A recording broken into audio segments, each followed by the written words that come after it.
ابتدا ہے رب جلیل کے بابرکت نام سے جو دلوں کے بھید خوب جانتا ہے۔ دیکھتی آنکھوں سنتے کانوں آپ کو طارق عزیز کا سلام۔ یہ الفاظ تھے پی ٹی وی کے مشہور اینکر اور پاکستان کے ہر دل عزیز طارق عزیز کے، جو اپنی گفتگو کا آغاز انہی الفاظ سے کرتے تھے۔ مگر علم و ادب کا جوش مارتا سمندر وہ شخص اس چمن کو ویران کر کے دارا فانی سے کوچ کر گیا۔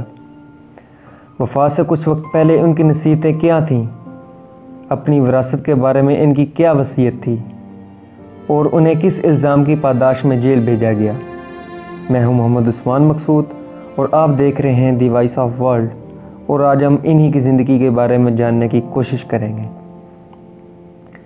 طارق عزیز 28 اپریل سن 1936 کو ہندوستان کے ضلع جلندھر کی تحصیل شاہکوٹ میں ایک ارائیں گھرانے میں پیدا ہوئے۔ ان کے والد میاں عبدالعزیز سن 1947 میں ہجرت کر کے پاکستان آ گئے۔ ابتدائی تعلیم ساہیوال سے حاصل کی، پھر ریڈیو پاکستان سے پیشہ ورانہ زندگی کا آغاز کیا۔ جب 1964 میں پاکستان ٹیلی ویژن کا قیام عمل میں آیا تو طارق عزیز ہی وہ اناؤنسر تھے جو سکرین پر سب سے پہلے جلوہ گر ہوئے۔ پاکستان ٹیلی ویژن سروس کی جانب سے طارق عزیز آپ سے مخاطب ہے۔ خواتین و حضرات، آج طارق عزیز دراصل ہر فن مولا تھے۔ انہوں نے ریڈیو اور ٹی وی کے پروگراموں کے علاوہ فلموں میں بھی اداکاری کی، سیاست، شاعری، بلکہ زندگی کے ہر میدان میں کودے اور کامیاب بھی رہے۔ 1967 میں پہلی سپر ہٹ فلم انسانیت میں کام کیا۔ سن 1975 میں ایک پروگرام نیلام گر شروع کیا اور اپنی پیشہ ورانہ مہارت کی وجہ سے اسے شہرت کی بلندیوں تک پہنچا دیا۔ یہ پروگرام کئی سالوں تک جاری رہا، مگر بعد میں اسے بزم طارق عزیز کا نام دے دیا گیا۔ ان کی زندگی میں ایک ایسا دلچسپ واقعہ تب رونما ہوا جو وہ امریکہ میں ایئرپورٹ میں گرفتار ہونے لگے تھے۔ ہوا یوں کہ ان کے ساتھ اس سفر میں ان کے دوست منیر احمد تھے۔ وہ بتاتے ہیں کہ جب ایئرپورٹ میں امیگریشن والی لڑکی نے پاسپورٹ سے ان کا نام طارق عزیز پڑھا تو وہ بھاگ کر ایئرپورٹ سیکورٹی کو بلا لائیں کہ میں نے طارق عزیز کو پکڑ لیا۔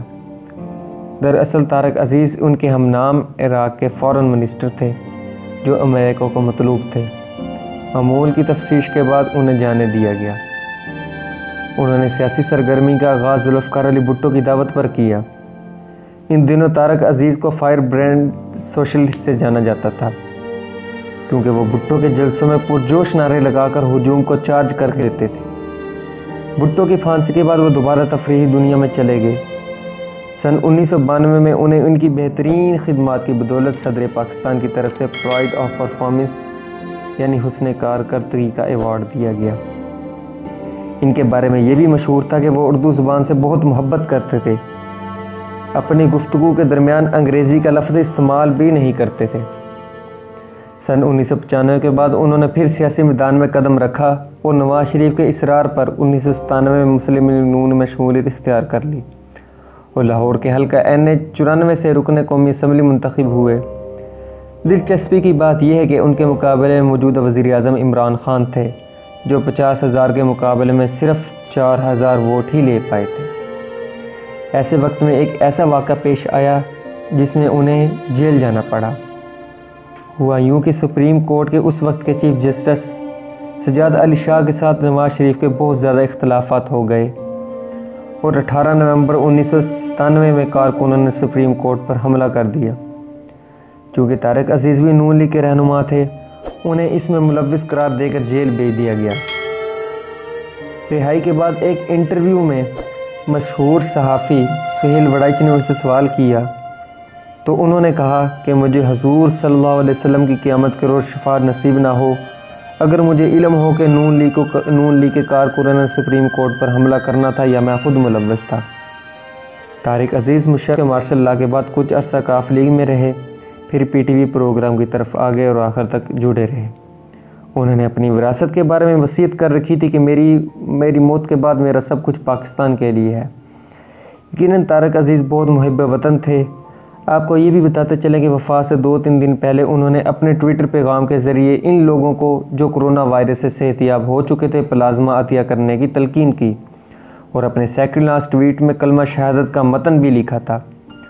اور اپنی وفات سے چند گھنٹے پہلے ٹویٹر پر ان کے الفاظ کچھ یوں تھے: یوں لگتا ہے وقت تھم گیا ہے، رواں دواں زندگی رک گئی ہے۔ کئی دنوں سے بستر پر لیٹے لیٹے سوچتا ہوں کہ آزادانہ نقل و حرکت سے بھی مالک کی کتنی بڑی نعمت ہے۔ نہ جانے پرانا وقت کب لوٹ کر آتا ہے۔ ابھی تو کوئی امید نظر نہیں آ رہی۔ پرانا وقت تو لوٹ کر نہیں آیا، مگر وہ 17 جون 2020 کو اس دنیا سے لوٹ گئے۔ خدا ان کی قبر پر کروڑوں رحمتیں نازل فرمائے۔ وہ آئینے کو بھی حیرت میں ڈال دیتا ہے، وہ آئینے کو بھی حیرت میں ڈال دیتا ہے، کسی کسی کو خدا یہ کمال دیتا ہے۔ شکریہ۔